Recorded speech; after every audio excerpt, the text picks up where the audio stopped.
Ի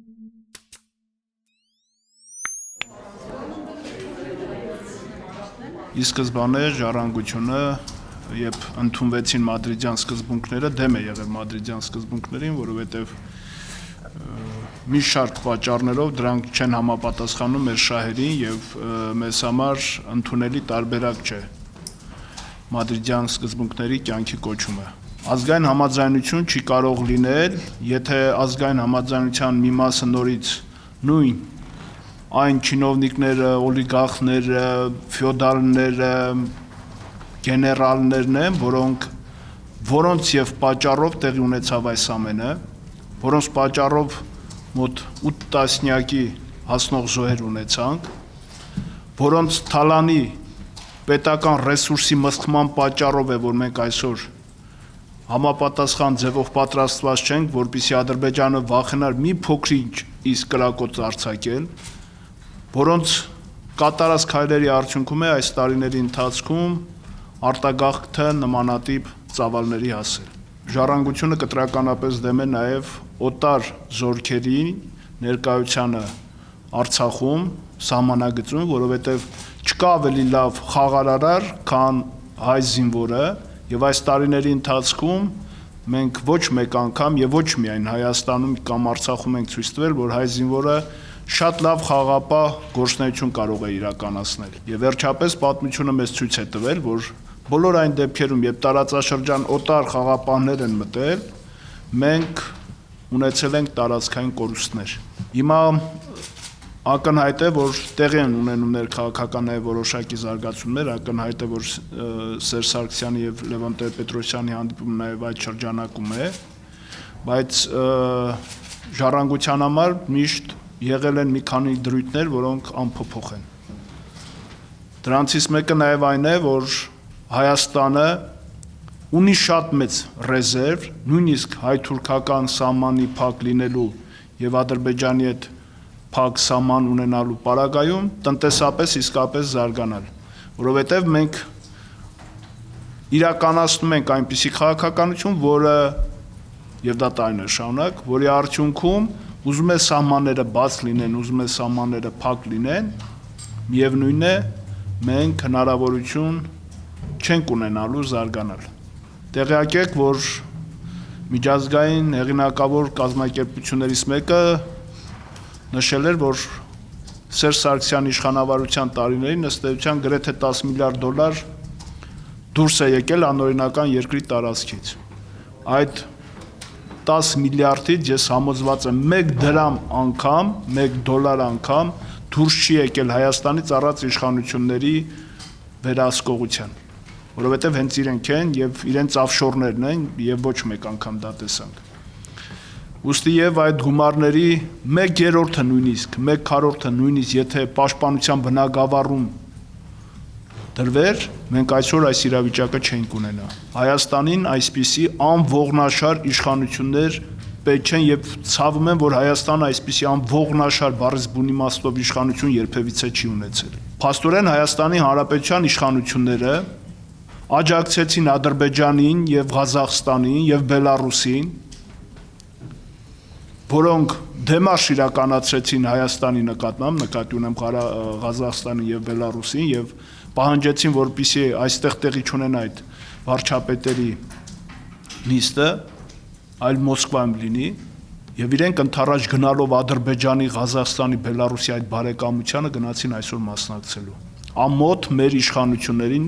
ամոթ վարչապետին, որ նմանատիպ քայլ իրականացեց։ Ուստի մեզ համախմբում պետք է ոչ թե Սերժ Սարգսյանի շուրջ, այլ մեզ համախմբում պետք է մեր ազգային գաղափարների, մեր իրական շահերի շուրջ եւ անհրաժեշտ է օր առաջ արմատական փոփոխություններ անել երկրում, որպեսզի մինչեւ հաջորդ լայնածավալ ռազմական բախումը, ես չեմ կարծում, որ մենք ունենք այս պահին մի իրավիճակ, որ հնարավոր է լուծել Լեռնային Ղարաբաղի հիմնախնդիրը, ցավոք սրտի, որովհետև Ադրբեջանը արմատական դիրքորոշումների շրջանակում է նորից գործում, ուստի մինչև հաջորդ զինված բախումը մենք պետք է երկրում իսկապես արմատական փոփոխություններ իրականացնելով պատրաստ լինենք ոչ թե պաշտպանողական գործողությունների, այլ միանշանակ ազատագրական պայքարը հայ ժողովրդի Լեռնային Ղարաբաղի հատվածում պետք է շարունակվի։ Կարծում եմ, որ մենք որպես Հայաստանի Հանրապետության քաղաքացիներ պետք է համապետական սգո օր նախ հռչակենք, որովհետև հռչակենք մի գուցե բառը ճիշտ չեմ օգտագործում, բայց դա պետք է տեղի ունենա եւ որից հետո մենք արդեն պետք է հստակ ներկայացնենք մեր քաղաքական օրակարգը, որը պետք է լինի բոլորինս, ոչ թե քաղաքական օրակարգ ենք ներկայացնում իշխանություններին, այլ քաղաքական օրակարգ Հայաստանի Հանրապետության քաղաքացիներին, որովհետև մենք տեսնում ենք, որ պատերազմի օրերին Հայաստանի Հանրապետության քաղաքացիները, չունենալով պատերազմ գնալու օրակարգ, մասնակցեցին պատերազմի ինքնակազմակերպման շնորհիվ։ Հիմա եկել է պահը ինքնակազմակերպվել նաև այլ տիրույթներում, որովհետև մենք հասկանում ենք, որ այս պատերազմական վիճակը ըստ էության թաքնված պատերազմը այսօր եթե ինչ որ չափով զինադադար է, լայնածավալ գործողությունների զինադադար է, այնուամենայնիվ թաքնված պատերազմի մեջ ենք մենք գտնվում։ Խաղաղ բնակչության նկատմամբ կիրառվել է բռնություն, ուժ,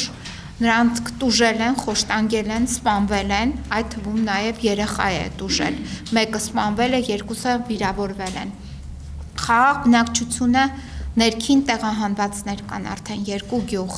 Թալիշը եւ Մատաղիսը։ Այդ խաղաղ բնակչության տեղահանումը նույնպես խախտումներ են արդեն միջազգային պարտավորությունների, այսինքն իրենց պատճառով է մեր խաղաղ բնակչությունը դուրս եկել, այդտեղից տեղափոխվել։ Խաղաղ բնակչությունը բացի այդ տուժել է նաև իր գույքի համատեքստում, այսինքն տները վնասվել են, իրենց ապրելու հնարավորությունները փաստորեն այս պահի դրությամբ չկան այդտեղ, որպեսզի նրանք տեղափոխվեն եւ այդ ռմբակոծությունից հետո ապրեն այդտեղ։ Ինչ վերաբերվում է մեր Արցախի զինված ուժերի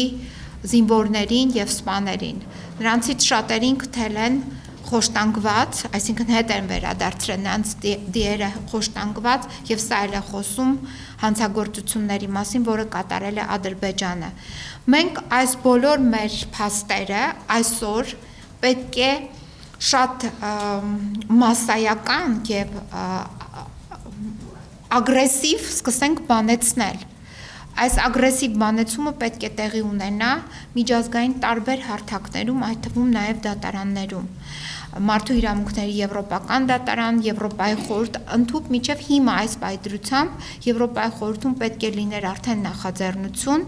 դադարեցնելու Եվրոպայի խորհրդի անդամակցությունը Ադրբեջանի կողմից։ Կարևոր չէ մենք ինչ հանգրվանի կհասնենք, կունենանք այդ դադարեցումը թե ոչ, որովհետև միջազգային հարթակներում մենք պետք է այնպես անենք, որ մեր կողմից այդ զինանոցը, որ մենք ունենք, իրենք սկսեն չեզոքացնել մեր կողմից այդ մեր բողոքները, ոչ թե իրենք հիմա դնեն մի փաստաթուղթ, որի հետևից մենք ընկնենք, պաշտպանվենք, այլ իրենք սկսեն չեզոքացնել, իսկ մենք այս փաստերը մեր ձեռքի տակ, այս պայծրությամբ ունենք եւ ես կարծում եմ, որ այո չենք օգտագործում, որտեվ ես դա զգում եմ, եթե օգտագործեինք յուրաքանչյուրս մեր կապերի շնորհիվ, այդ գործի մեջ պետք է լինեինք, այդ գործընթացը պետք է սպասարկեինք, մինչդեռ ես հասկանում եմ այդպես չէ։ Մենք դեմ ենք որևէ բլոկային, որևէ դաշինքային միավորումներին, այլ ուղիղ հարաբերություններ ռազմական այդ թվում պետությունների հետ։ Այսինքն խոսքը գնում է նրա մասին, որ բնականաբար ունենք Իրան հարևան, ունենք Միացյալ Նահանգներ, Ռուսաստանին մենք չենք ասում թող եւ փախիր Հայաստանից, բայց պետք է փոխադարձ շահ հիման վրա լինի, ոչ այնպես ինչպես հիմա, եւ իհարկե կա Չինաստան, իմիջիայլոց ասեմ, երկար ժամանակ Ռուսաստանը մեզ հրթիռային համակարգ ժամանակակից չէր վաճառում եւ այն մենք ձեռք ենք բերել Չինաստանից։ Այնպես որ դաշնակիցներ միշտ կան, բոլոր այն երկրները, որոնք կարողանում են պաշտպանել իրենց շահը եւ պատրաստ են պաշտպանելու իրենց շահը, այդպիսի պետությունների հետ միշտ դաշնակիցներ գտնվում են պետություններ, որոնք ցանկանում են դաշնակցել այդ պետությունների հետ։ Տեղյակ եք, որ Միացյալ Նահանգները միանշանակ երբևիցե զենք չի վաճառել Ադրբեջանին, այն դեպքում, երբ մեր հետ դաշնակցային պարտավորություն չունեն։ Տեղյակ եք, որ Միացյալ Նահանգների պետքարտուղարը նշեց, որ որևէ երրորդ երկիր իրավունք չունի խառնվել այս կոնֆլիկտի մեջ, առաջին հերթին խոսքը միանշանակ վերաբերում էր Թուրքիային, որտեղ միակ պետությունը, որը կարելի ասել ուղիղ մտավ կոնֆլիկտի որոշակի կոնֆլիկտի մեջ քաղաքական առումով, դա Թուրքիան էր, որը միանշանակ աջակցություն հայտնեց Ադրբեջանին, թվարկված պետությունները եւ ոչ միայն Եվրոմիության հետ եւս իհարկե դա արդեն ՆԱՏՕ-ի հետ շրջանակում կլինի, բայց խոսքը ոչ թե նա մասին է, որ Հայաստանը մտնի ՆԱՏՕ, այլ Հայաստանը հիմա էլ ունի ՆԱՏՕ-ի հետ համագործակցության շրջանակ եւ այդ շրջանակը ընդհանրապես կարող է խորանալ։ Այնպես որ կարծում եմ անվտանգության առումով մենք բազմաթիվ դաշնակիցներ կարող ենք ունենալ, առավել եւս տարածաշրջանը այնպիսին է, որ Հայաստանը իրենից մեծ հետաքրքրություն է ներկայացնում եւ ընդհանրապես Հայաստանին պետք է իշխանություն, որը լեգիտիմ է եւ դրանով է ուժեղ։ Կարդում ես Լևոն Տեր-Պետրոսյանի հարցազրույցը, պետք է ասեմ, որ Էժան Բամբասանքին նմանվող հարցազրույց էր, որը բացարձակ կապ չունի այսօրվա իրադարձությունների հետ, որովհետև եթե հղում է կատարվում մադրիդյան սկզբունքներին եւ այլն, այդ մադրիդյան սկզբունքներ հասկացությունը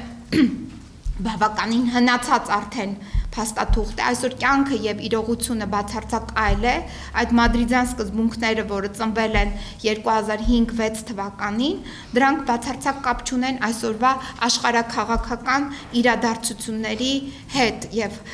ինչ որ հղումներ կատար, սա ուղղակի շատ, եթե կար խնդիր հանդիպման, ապա այդ հանդիպումը պետք է լինի ոչ թե այդ երկուսի միջև, այլ բոլոր մեր քաղաքական